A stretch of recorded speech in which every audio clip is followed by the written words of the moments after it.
Today's topic is why some women are coming back. Now I'm going to talk about also about typical behaviors of narcissistic men when it comes to breakups. So, putting aside normal relationship and breakup with people that do not have narcissistic tendencies for a moment, if we focus on those that do have such, especially the men,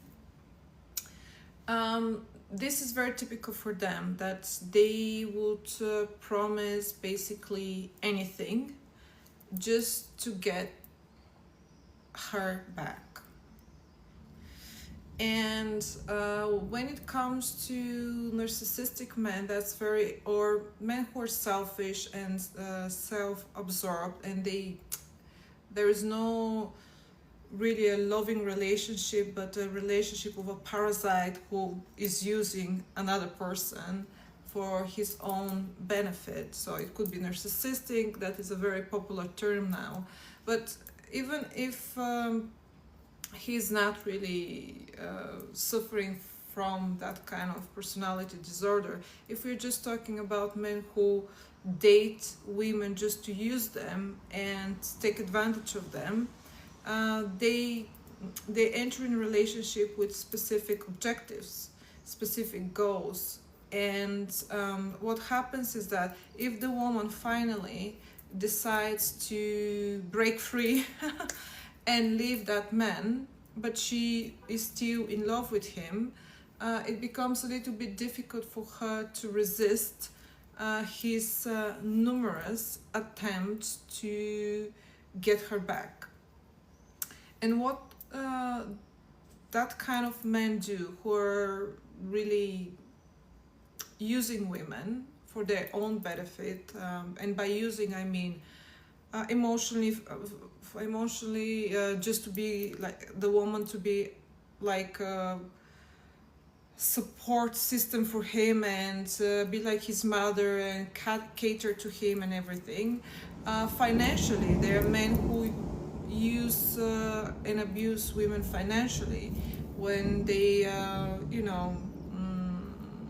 just exploit them for money, or just for sleeping with her, whatever the case. In some situations it's everything, like the full package.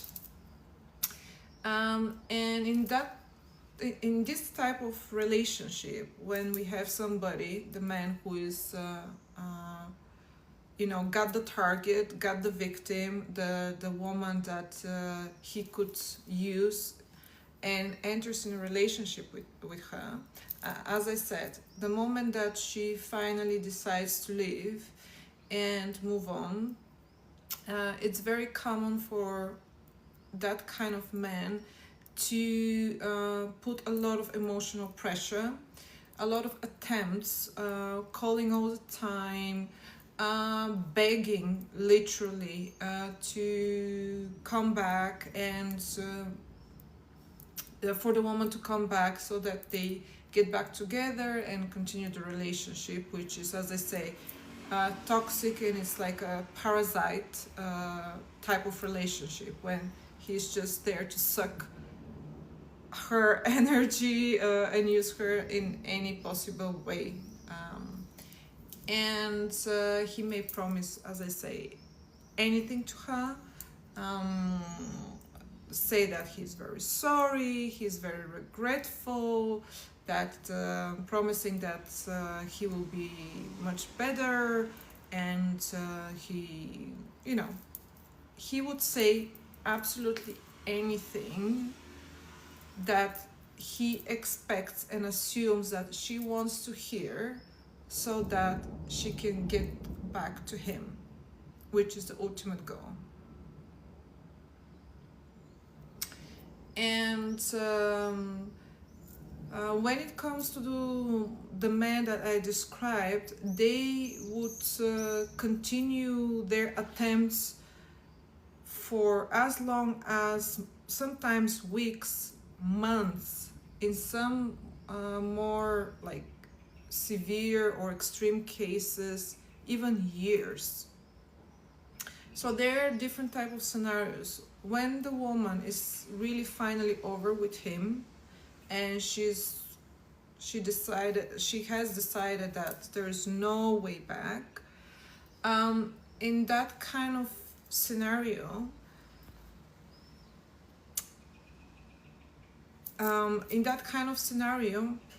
what happens is that she could block him, and he would find different ways still to get in contact with her. And this is the moment of the emotional and psychological abuse that a lot of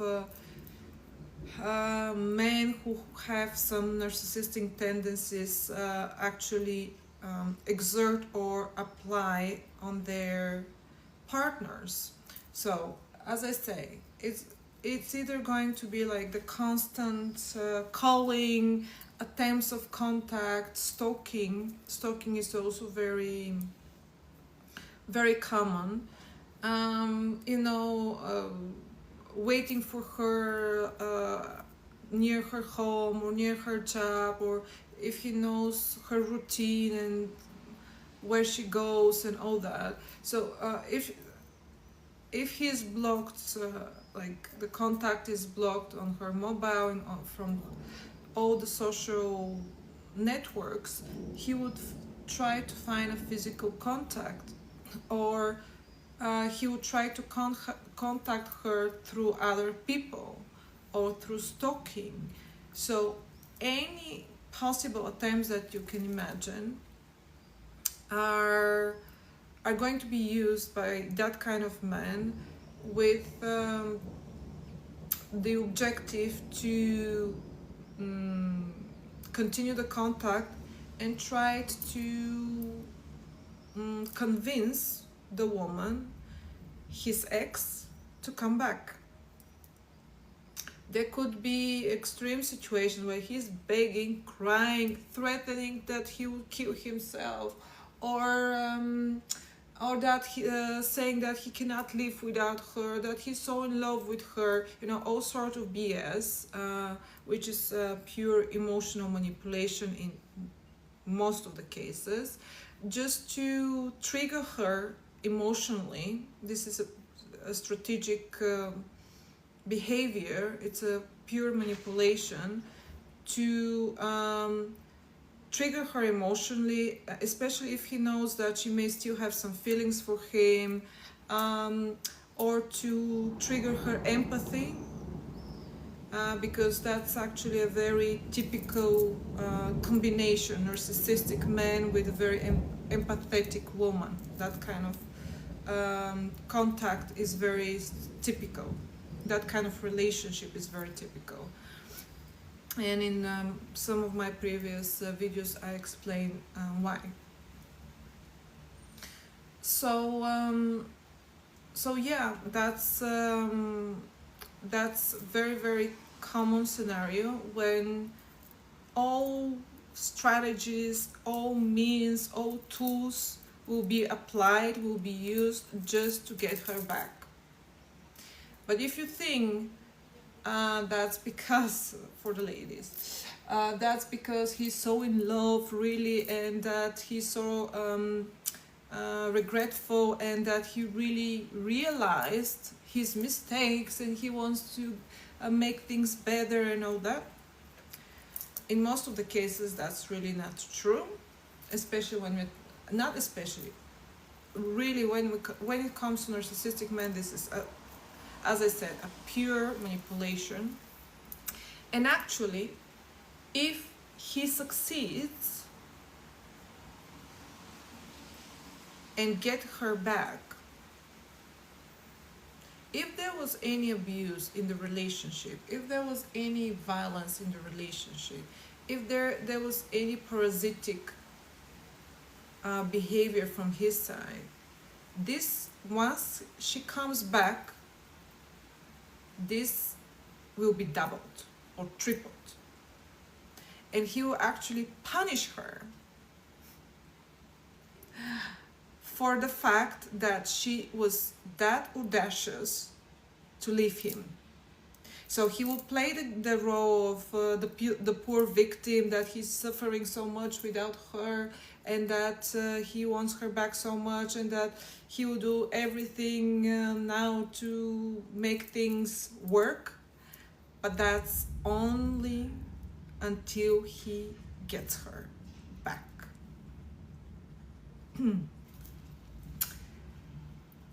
Then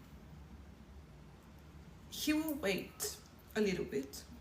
As I say, there will be, as I said at the beginning of the live, he'll wait a little bit just to hook her, just to trick her again, to play the role of the prince charming, on the prince on the white horse, whatever it's called in English.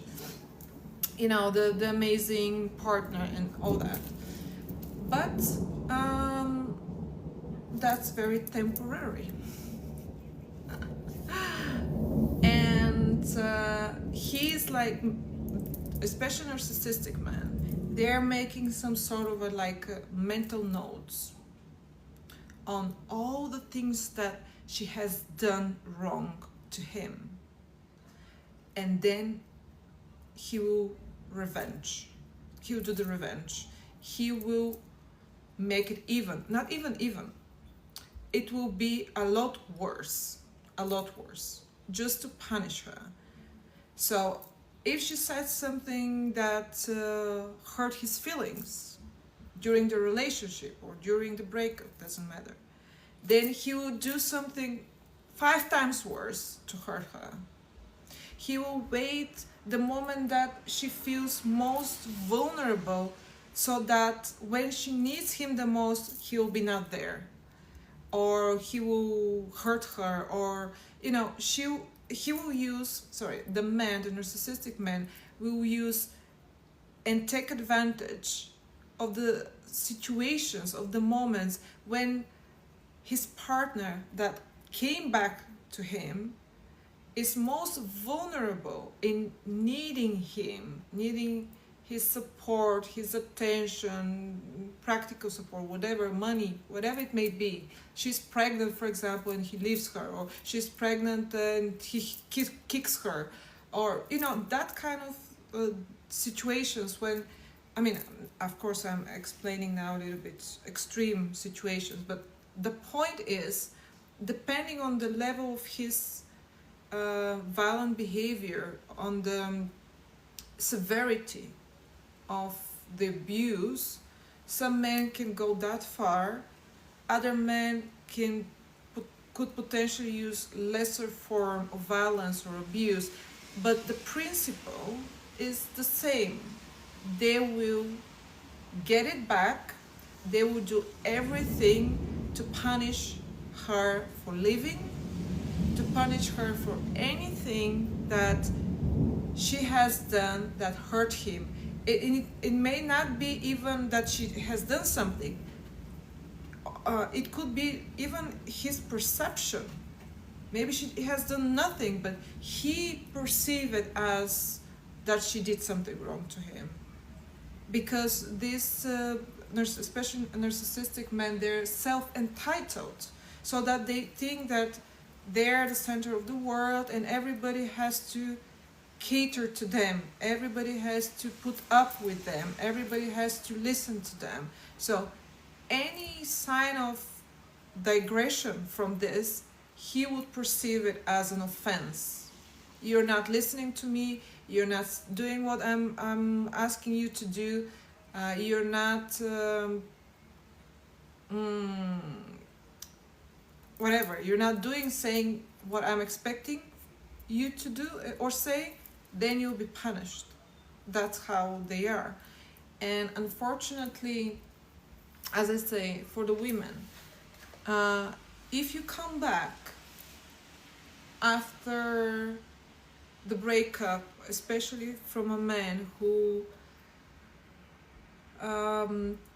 was abusive, who was very controlling, who was violent or aggressive, or who had some anger problems or issues, things not only will not get better, they tend to get worse.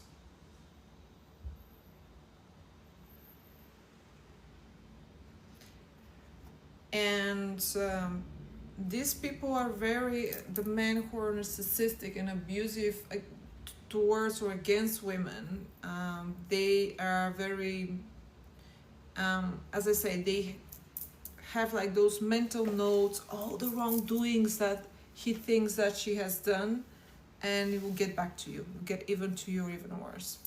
So I'm making this video for the ladies who are in a situation where they're trying to detach emotionally from abusive men, because there could be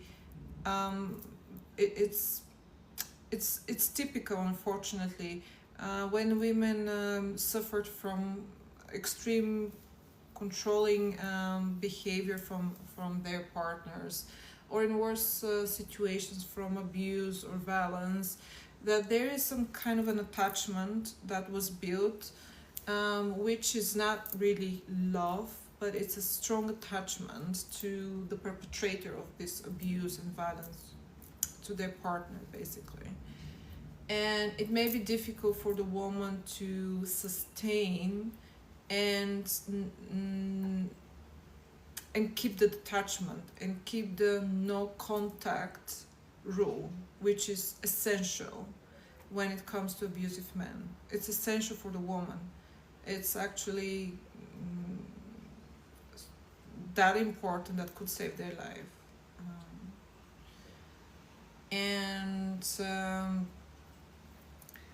There is a lot of cases, and actually, when I was working as a psychologist with violent men specifically, and it was like a multidisciplinary team.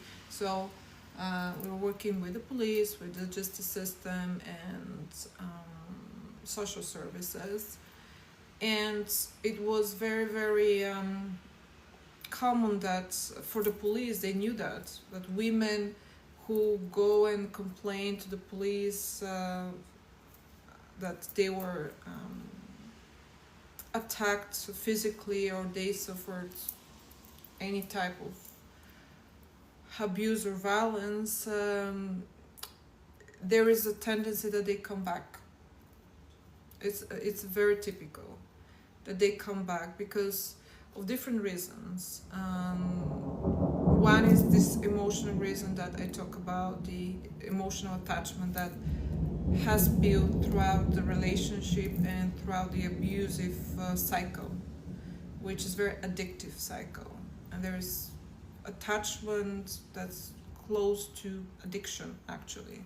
Some researchers compare it to addiction, and their studies showing that as well. That this cycle of abuse, it could be very addictive. There is this emotional roller coaster where you have nice moments, loving moments of care, support, happiness, all that. Then tension starts building up, and then is the act of aggression. Then again, the loving period, etc. I don't want to get too scientific, and actually I have a video about this, so if you're interested, you can check it out. It's one of my first videos on this topic.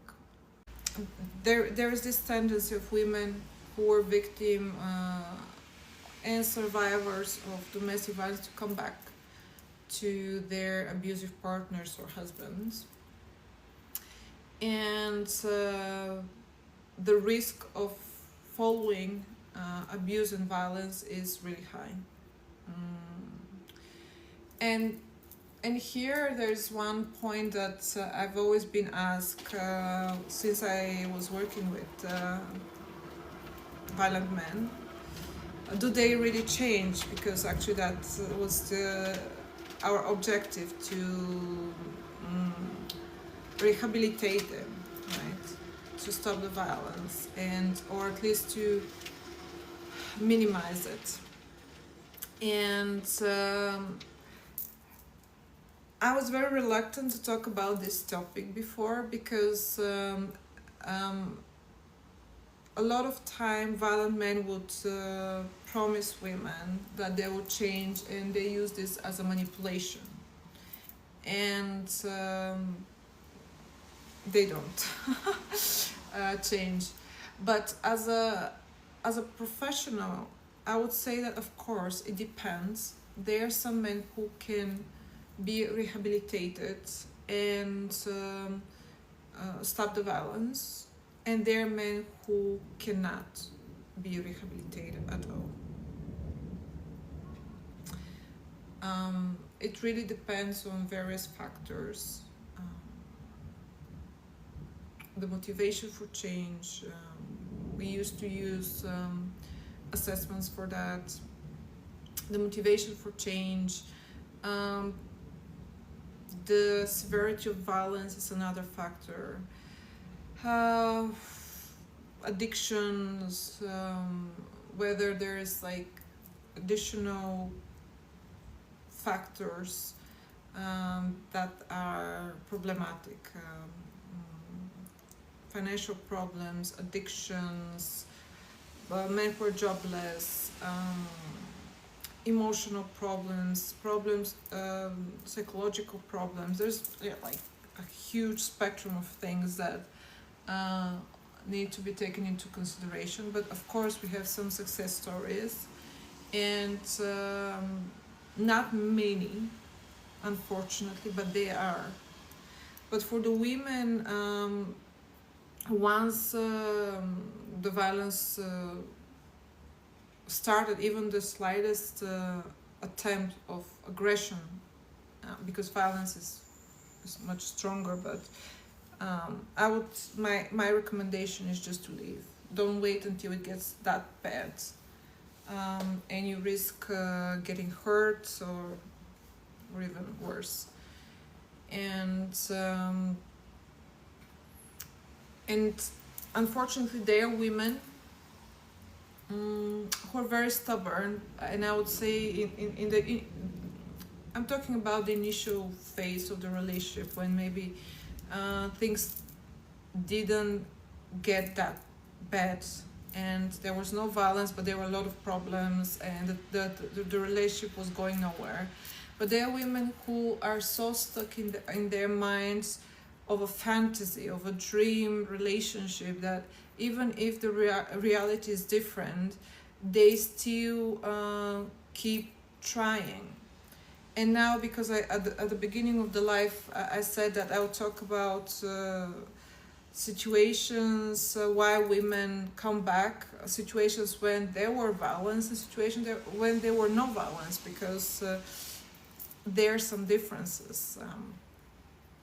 And even in cases when there was no abuse, violence, and that kind of extreme situations, still coming back to the same person after a decision was made is very tricky. People do change, people can change, but changing requires a really, really hard work, especially when you're talking about adults, and rarely happens for a day like that, with a snap of a finger. It doesn't happen like this. And I would say that coming back to the same person after you've been hurt, after you've been disappointed so many times, especially very soon after the relationship was over, rarely works out.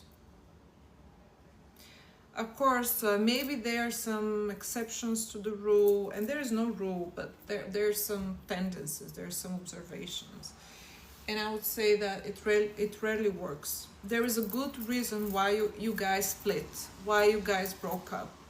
And if that reason is still there, and most probably it is, coming back will just be like continuing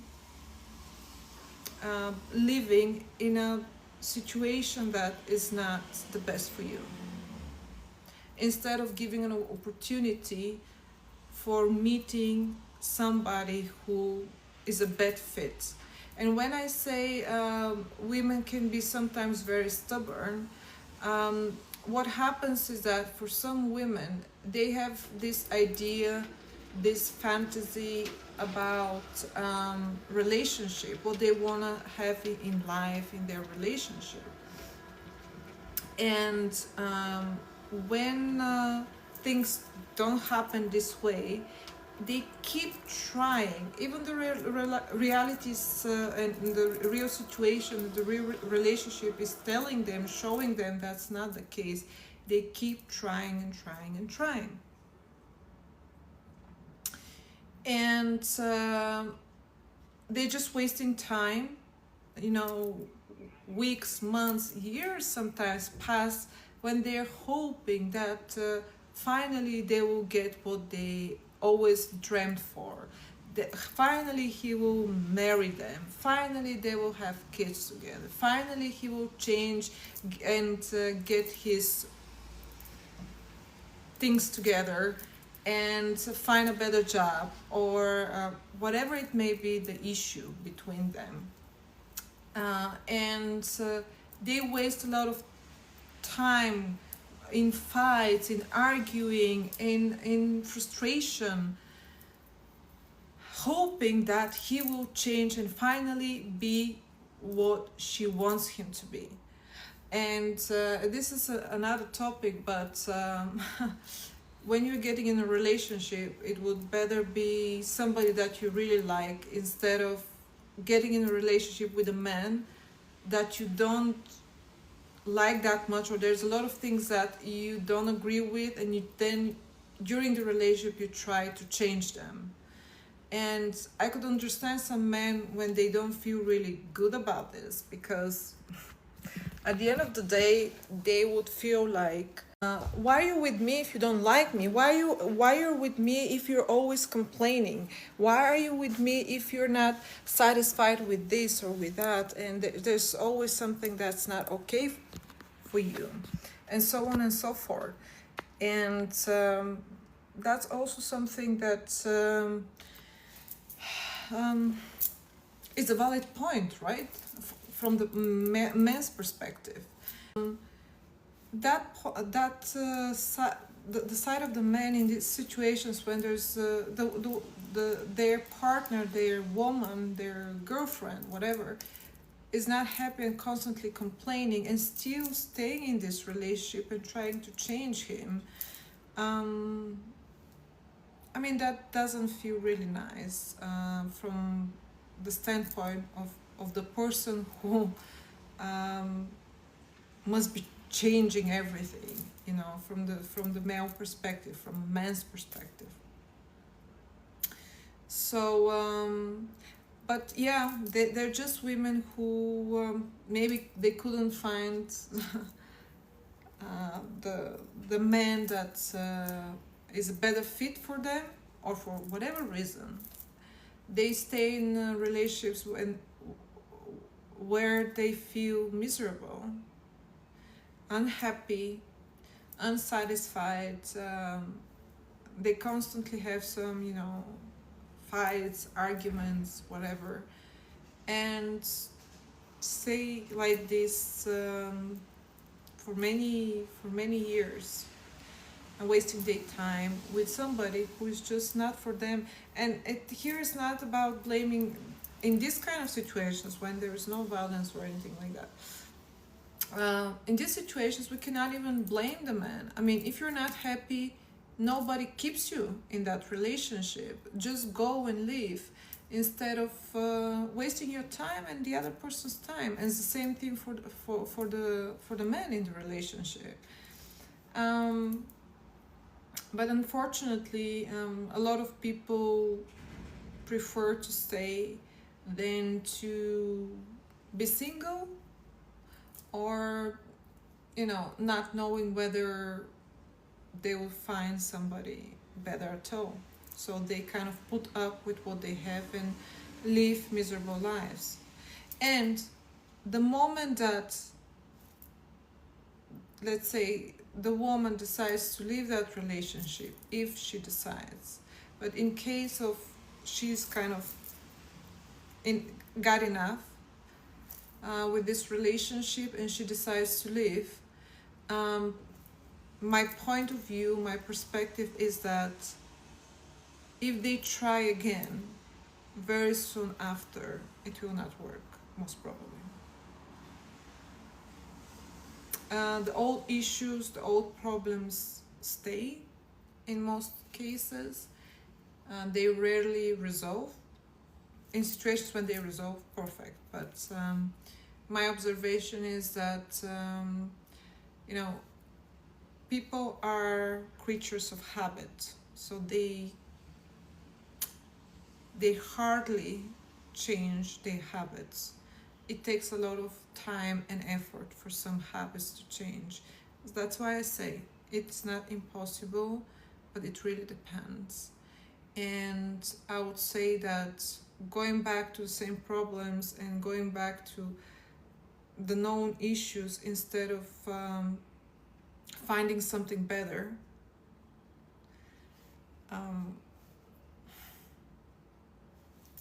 again, it's a matter of choice, but my 2 cents about it is that it's not worth it, and it rarely works out. Okay, so that was the topic of the life. Why some women come back, why they believe that things will change just like that, and why normally don't they don't change. And I described different situations with violent and non-violent relationships, but in both cases there's one thing in common, is that the relationship rarely improves after the second or the third or the fourth attempt. And there are a lot of cases, a lot of women who give so many chances and they keep coming back hoping that this time it will be better. And normally it's not.